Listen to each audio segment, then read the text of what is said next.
작년생 처음으로 정규 시즌을 온전히 치르며 억대 연봉자 반열에 오른 기아 타이거즈의 오선우가 일본 아마미오시마 캠프에서 새로운 시즌을 맞이할 채비를 하고 있습니다. 이군에서의 오랜 기다림을 마치고 팀의 핵심 선수로 성장한 그는 이제 팀을 떠난 큰형님 최영우의 공백을 채워야 하는 임무를 맡게 되었습니다. 오선우는 2025 시즌 124경기에 나서 타율 0.265, 18홈런, 56타점, 오패스 0.75를 기록하며 데뷔 이후 가장 뛰어난 성과를 냈습니다. 중요 선수들의 부상 속에서 주어진 기회를 꼭 쥐어 팀의 주요 공격수로 자리를 굳혔습니다. 그러나 빛나는 성적 뒤에는 길고도 외로운 성장통이 자리하고 있었습니다. 첫 풀타임을 소화한 지난 시즌을 돌아보며 오선우, 결과가 필요한 직업이다 보니 좋은 성과가 나오지 않을 때면 가족에게도 털어놓지 못하고 혼자 고민하며 다음 날을 위해 감정을 추스르는 일이 가장 어려웠다고 고백했습니다. 특히 전반기 끌어올렸던 탄탄한 흐름이 후반기 체력 저하로 뚜렷이 꺾였던 점은 가슴 아픈 학습이 되었습니다. 오선우는 체력적인 측면과 정신적 관리가 정말 쉽지 않았다며 지난 해와 같은 부진을 반복하지 않으려 체중 증가와 체력 보강에 가장 많은 노력을 기울였다고 말했습니다. 일상생활부터 체계적인 습관을 지키려는 그의 노력에는 그런 이유가 담겨 있습니다. 몸의 컨디션뿐만 아니라 타석에서의 존재감도 이전과 다릅니다.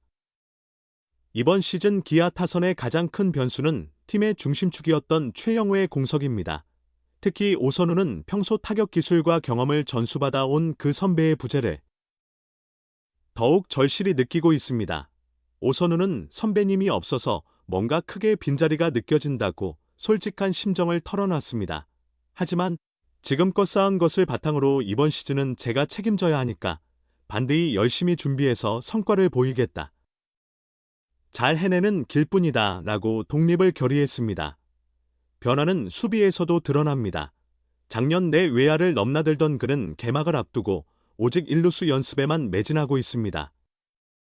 한 포지션에 집중하며 수비에 대한 믿음도 커졌습니다. 오선우는 한 곳만 파고들리 자신감이 생긴다며 수비는 지적도 받고 꾸중도 들어야 는다고 생각하는데 지금이 정말 배우기 좋은 타이밍인 것 같다고 전했습니다. 시즌 시작을 위한 준비에는 긴장과 기대가 함께합니다. 그는 컨디션 관리 같은 건 특별히 없다고 본다며 어느 포지션이든 개막부터 바로 최고 컨디션으로 뛸 수 있게 몸을 만들어 시즌을 시작하겠다고 말했습니다. 또 이번 시즌에는 꼭 포스트 시즌에 갈 수 있게 팀원들과 함께 최선을 다하겠다 며 팬들에게 약속을 더했습니다. 전문 무대 데뷔 후 최고의 한 해를 보낸 기아 타이거즈 오선우가 새로운 시즌에서도 그의 존재감을 보여줄 수 있을까요?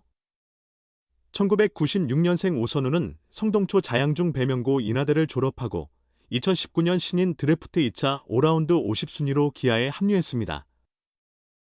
첫 해부터 1군 경기에 나서는 등 기대를 받았으나 두각을 나타내지는 못했습니다.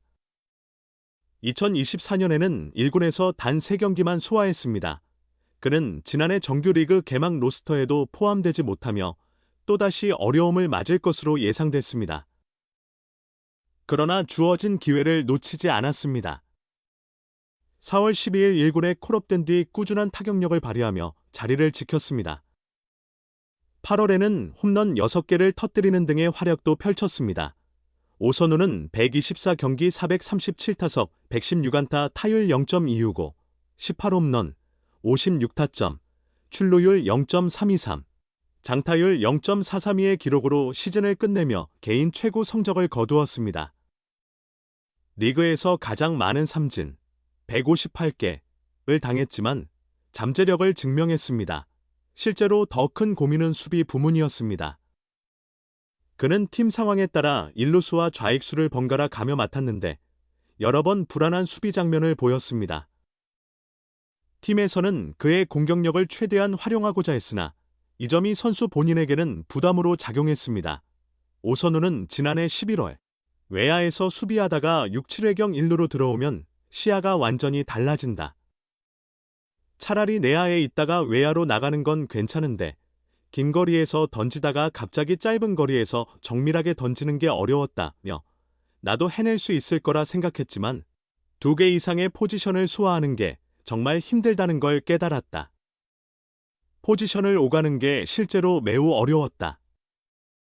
한 자리가 고정된다면 더 집중할 수 있고 홈런도 한두 개 더 쳤을 것 같다고 말했습니다. 올해는 수비에 대한 부담감이 약간 감소할 전망이다.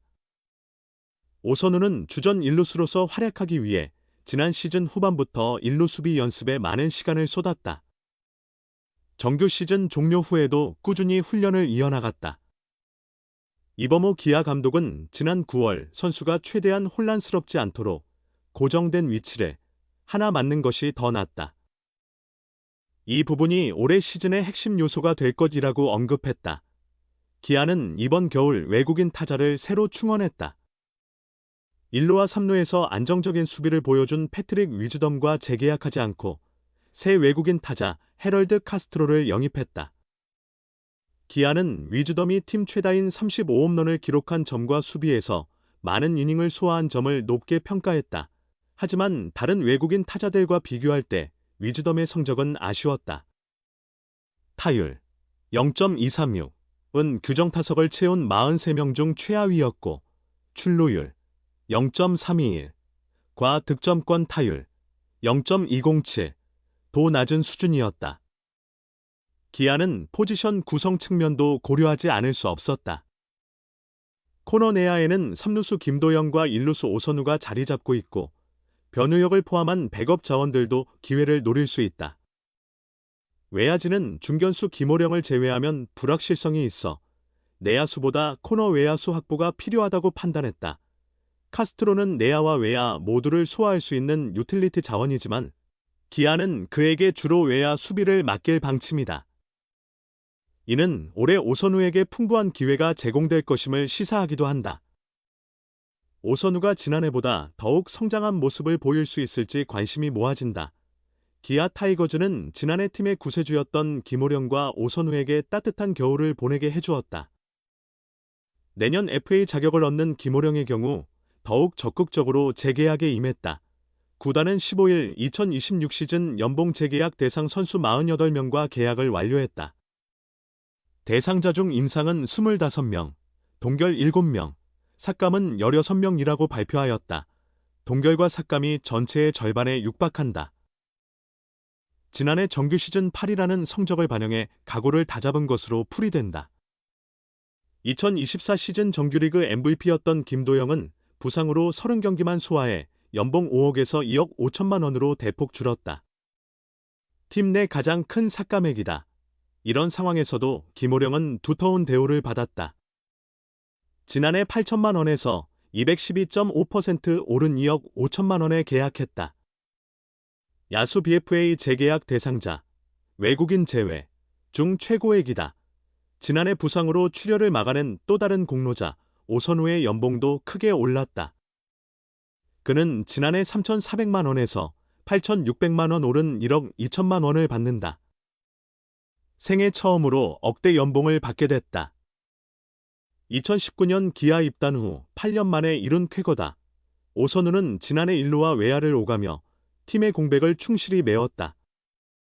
나성범, 김도영, 김선빈이 부상으로 빠지고 최현준과 이우성, 현 NC, 이 부진할 때 1군에 올라와 긴급한 수요를 해결했다. 그는 지난해 124 경기 타율 2할 6푼 5리, 437타수 116안타, 18홈런, 56타점, 오페스 0.755를 기록하며 주전 자리에 안착할 발판을 마련했다. 올해는 완전한 주전 1루수 자리를 잡기 위해 지난해 마무리 캠프부터 꾸준히 1루 수비 훈련을 해왔다. 그와 구단의 희망대로 주전 1루수로 확고히 자리 잡는다면 내년 겨울에는 더욱 포근한 소식을 들을 수 있을 것이다.